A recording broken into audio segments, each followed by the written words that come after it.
আবে ওই আমার এই জুতাটা পরিষ্কার করে দে। ঠিক আছে ম্যাম সাহেব, দিচ্ছি। আবে ওই ভালো করে পরিষ্কার কর। এই নে টাকা। ম্যাম সাহেব, আমার কাছে তো 500 টাকা ভাঙতি নেই। তুই পুরাটা রেখে দে, তোকে আর বাকিটা দিতে হবে না। কিন্তু কেন, বাকিটা নেবেন না? কি ব্যাপার, তুই দেখতেছিস সবকিছু ভুলে গেছিস। তুই তো আমার কলেজের ফ্রেন্ড ছিলি। তুই আমাদেরকে গর্ব করে বলতিস তুই নাকি আইপিএস অফিসার হবি। তাহলে মুচিদের মতো জুতো পরিষ্কার করতে হচ্ছে কি জন্য শুনি? আপনার টাকা লাগবে না ওনার। মুচিও আবার রাগ করতে পারে। শোন, এই টাকা ছাড়া তোর পেটে ভাত জুটবে না। কংগ্রাচুলেশনস ম্যাডাম, আপনি বিসিএসসি টিকে গেছেন। সিরিয়াসলি? জি ম্যাডাম, কালকে আপনাকে ইন্টারভিউ দিতে আসতে হবে। ঠিক আছে, আমি কালকে সময় মতো যাব। হায় রে, আমার কি যে খুশি লাগতেছে না। কিন্তু আমি যখন ইন্টারভিউ দিতে যাব, আমার তো ভালো কোনো পোশাকও নাই, টাকাও নাই। এক্সকিউজ মি, আপনি কি কোনো কারণে টেনশন করতেছেন?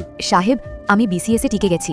কালকে আমার ইন্টারভিউ, কিন্তু আমার কাছে ভালো কোনো পোশাকও নেই, টাকাও নেই। তখন সুজয়